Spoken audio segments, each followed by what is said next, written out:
My girlfriend texted me, "Don't panic. I lost your laptop. My ex borrowed it for a project and now says he can't find it." I replied, "No problem. I'll take care of it." 2 days later, her ex received a visit from the police and a $10,000 bill he couldn't explain. I'd been with Laura for 18 months when the text arrived. Tuesday afternoon, 3:47 p.m. I was in a meeting with my team, conference room on the 3rd floor, 5 people around the table discussing Q4 projections. Phone buzzed on the table in front of me, her name on the screen. "Don't panic. I lost your laptop." My stomach dropped. Heart rate spiked. Meeting still going. Jim from accounting still talking about revenue targets. I stared at the screen. Another message came through immediately. "My ex borrowed it for a project. He says he can't find it now. I'm so sorry. I know you're at work. We'll figure it out." My laptop, MacBook Pro, 15-inch, 3 years old, space gray, $2,400 when I bought it. I remembered the purchase, remembered justifying the expense, remembered setting it up, transferring everything over, but the value wasn't the hardware, wasn't the aluminum case, or the retina display, or the processing power. 3 years of family photos, my late father's documents, scanned before he died, his handwriting on notes I'd never see again anywhere else, encrypted password files for every account I owned, banking, email, everything, cryptocurrency wallet backups, not a fortune, but enough to matter, tax documents going back 5 years, client files from freelance work I did on weekends, contracts, invoices, everything important in my life, everything personal, everything irreplaceable, everything I couldn't afford to lose, and she'd given it to her ex-boyfriend, her ex, Andres, the guy she'd dated for 2 years before me, the guy she'd lived with in that apartment on 5th Street, the guy whose name still came up occasionally in stories about her past, the guy I'd never met, never worried about, never felt threatened by because she always said it ended badly, that they wanted different things, that he was completely in the past, until now, until this exact moment, when he apparently had my entire digital life in his possession. "When did you give it to him?" I typed back, hand steady despite everything, face calm, professional, meeting still happening around me, nobody noticing. Dots appeared, disappeared, appeared again. 5 days ago, Thursday. He promised to return it Sunday. He needed it for a work presentation. I thought it would be fine. I'm really sorry. 5 days ago, Thursday. I'd been home Thursday night. We'd had dinner together. I'd made pasta. We'd watched that new thriller on Netflix. She'd fallen asleep on the couch. I'd covered her with a blanket. Normal evening. Completely normal. She'd never mentioned anything. About my laptop. About Andres needing something. About borrowing anything. Nothing. She could have asked me. Should have asked me. I would have said no, obviously, but at least I would have known. At least I could have made the choice. But she didn't ask. She just took it. Gave it to her ex-boyfriend. And only told me now, 5 days later, after it was already gone. "No problem," I replied. 2 words. Calm, simple, professional. "I'll take care of it." The meeting ended 10 minutes later. I walked back to my desk, sat down, opened my work laptop, the one I always kept with me, the one issued by the company with all the corporate security protocols, logged into my personal cloud storage, opened my device tracking software, old habit from working in cybersecurity for 6 years, before this job, before I switched to project management for better hours and less stress. Every device I own has tracking enabled, GPS, remote access capability, activity monitoring, the works. I'd set it up on the MacBook the day I bought it. Standard protocol. Never thought I'd actually need it. I pulled up my personal laptop's location history, scrolled through the data, timestamps, coordinates, addresses, last ping, Saturday afternoon, 3:47 p.m. exactly, 48 hours ago. An address downtown. I clicked it. Google Maps loaded. Expensive high-rise apartment complex. The Meridian. Luxury building. 23 floors. Floor-to-ceiling windows. I'd walked past it before. Knew the area. Monthly rent started at $3,200 for a studio. 3 bedrooms went for over $5,000. Not the kind of place someone who needs to borrow a laptop for a work presentation lives. Not the kind of place someone struggling financially lives. I took screenshots, the location, the timestamp, the map showing the building, the coordinates, saved everything to 3 different folders, desktop, cloud storage, external drive in my desk drawer. Then I called Diego, patrol officer, went to college with him, criminal justice major while I studied computer science, still met for beers occasionally, good guy, by the book, but reasonable. "Hey man, quick hypothetical question for you. Shoot, someone took my laptop, borrowed it supposedly, now says they can't find it, won't return it. What are my legal options here?" He didn't hesitate. "File a police report immediately. If the laptop's worth over $1,000, that's felony theft in this state. But you need documentation, everything in writing. Text the person, ask for it back clearly, set a deadline. If they refuse or ignore you, bring all the evidence to the station. Receipts, serial numbers, any communication, that's your case. Felony? Really? Grand theft. Over $950 makes it a felony here. And a laptop like yours?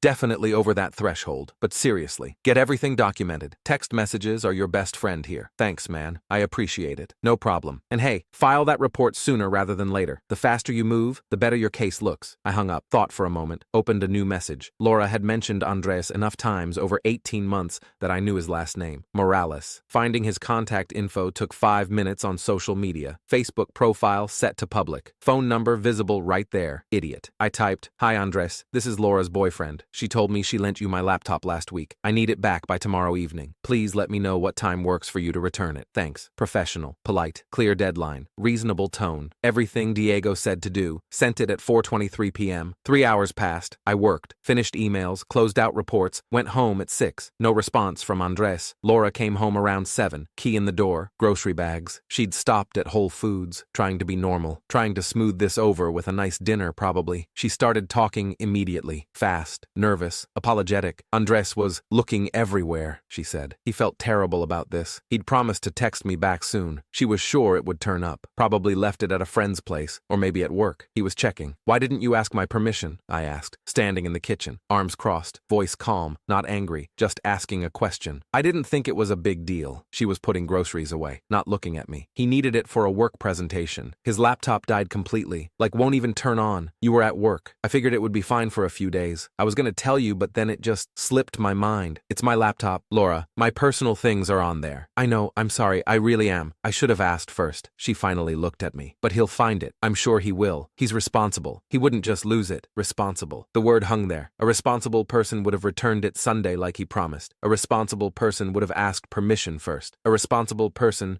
would respond to my text. I nodded, said nothing else, went to the bedroom, closed the door, sat on the bed, checked my phone. Still no response from Andres. Wednesday morning, I sent another text before work. "Hey, just following up on my laptop. Do you have it or not? I need it for work this week." 2 hours later, finally, a response. "Yo, I don't have it, bro. I think I left it somewhere over the weekend. I'm checking with some people who might have seen it. Left it somewhere. Not lost, not stolen. Left it. Like it was a jacket. Like it was nothing. Where did you leave it?" I typed back. No response. Nothing. Hours passing. Afternoon. Evening. Wednesday night, Laura tried to have a conversation. Tried to explain. Andres was doing his best. He was really trying. She asked me to be patient. To give him time. I nodded. Went to bed early. Didn't argue. Didn't engage. Thursday morning. Still nothing from Andres. Thursday afternoon. Still nothing. Thursday evening, I walked into the police station with a folder. Inside, the original laptop receipt from Apple showing $23.99 purchase price. The serial number from my original box. I'd kept it, paranoid habit. Tracking software screenshots showing the last known location at the Meridian Apartments. Timestamps. Coordinates. Text message screenshots showing I'd asked for it back. Screenshots showing Andres admitting he didn't have it, admitting he'd left it somewhere. The officer at the front desk was mid-50s, gray hair, tired eyes, professional demeanor. He listened while I explained, took notes on a legal pad, face expressionless, neutral. "If the property's worth more than $950 and the individual refuses to return it, that constitutes grand theft. Felony charge. We'll need to send an officer to follow up. Attempt contact. Get their statement." I understand. He photocopied everything, every page, every screenshot, stapled it all together, gave me a case number on a small card, told me someone from the Property Crimes Division would contact me within 48 hours. "Thank you," I said. I drove home. Laura was there, in the kitchen, cooking dinner, chicken and vegetables, trying to be normal, trying to pretend everything was fine. "Any word from Andres?" I asked. Casual, just asking. "Not yet, but I'm sure it'll turn up soon. These things always do." I filed a police report. She froze, wooden spoon hovering over the pan, oil sizzling. She turned slowly. "You what? It's stolen property, worth over $2,000. I filed a report today. He's looking for it. This is insane. You're going to get him in serious trouble over a laptop. He took my property and won't return it. That's theft." Her face flushed red. "You're being vindictive. He made a mistake. People make mistakes. You're going to ruin his life because of this?" "I reported a crime, that's all." "It's not a crime. It's a misunderstanding." I didn't respond, just walked past her, went to the bedroom, closed the door, locked it this time, heard her out there, pacing, talking on the phone, crying at some point. I put in headphones, worked on my work laptop, finished some projects, ignored it all. Friday, still no contact from Andres. Laura barely spoke to me, cold, distant, sleeping on the couch. Saturday afternoon, my phone buzzed. Unknown number, probably spam. Almost sent it to voicemail. "Hello? Hi, this is Officer Perez with Metro Police Department, Property Crimes Division. I'm calling about your stolen property report filed Thursday, case number 2024-17834. Yes, thank you for calling. We went to the residence listed on the report, the Meridian Apartments, Unit 1847. The address from your tracking software. We attempted contact with Andres Morales. He wasn't home. Roommate said he was out. Wouldn't say where. Okay? We ran his name through the system while we were there. Standard procedure. Pause. Mr. Morales has an outstanding warrant from 2023. Failure to appear in court on a theft charge. The warrant's still active, never been resolved. My pulse quickened, heart hammering. A theft charge? Shoplifting. Grand theft from a Best Buy in Henderson. Stole 2 laptops and a camera. Total value over $3,000. He was arrested, released on bail. Supposed to appear in court for arraignment. Never showed up. Warrant was issued in November 2023. Still hasn't been resolved or served. I sat down, processing this. I see. Just wanted to give you an update on the case. We'll continue attempting to contact him regarding your laptop. If we locate him for any reason, we'll serve the outstanding warrant as well. The 2 cases may end up consolidated depending on how this proceeds. Thank you, officer. I appreciate the update. You'll hear from us soon. He hung up. I sat there in my apartment, staring at my phone, processing everything. Laura's ex-boyfriend, the one she'd trusted with my laptop,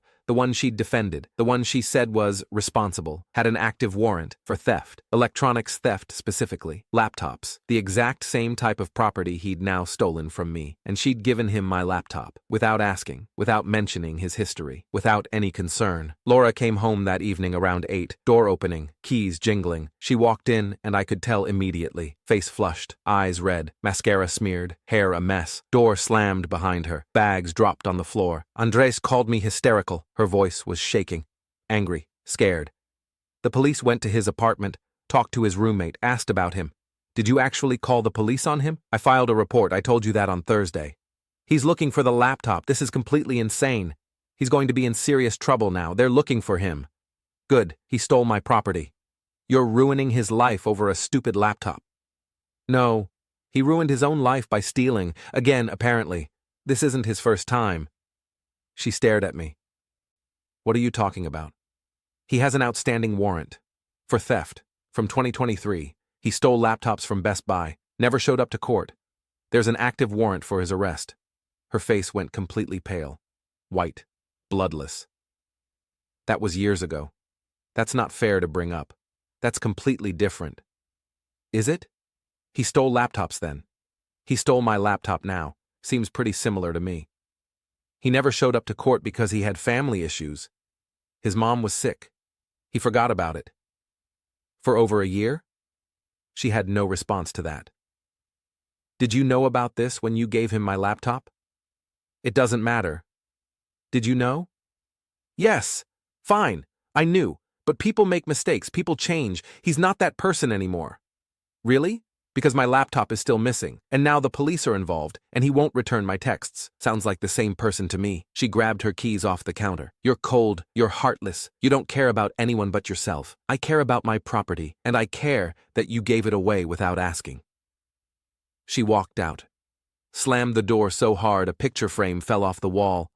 Glass cracking. I heard her car start.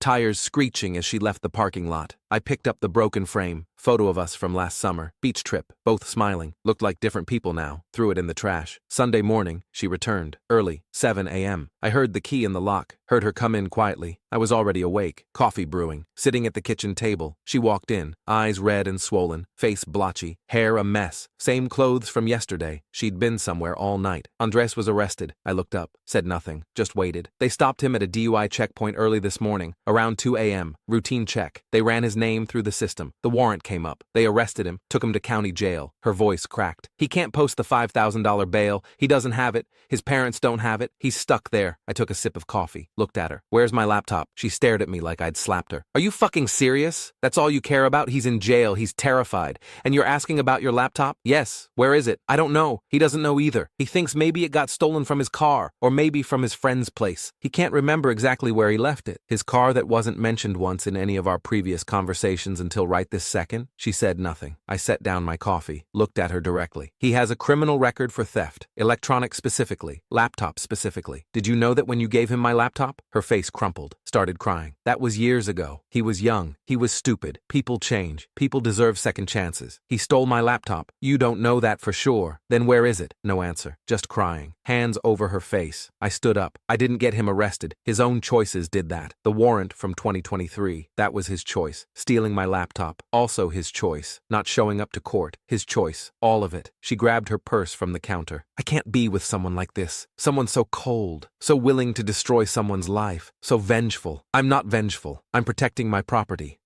There's a difference.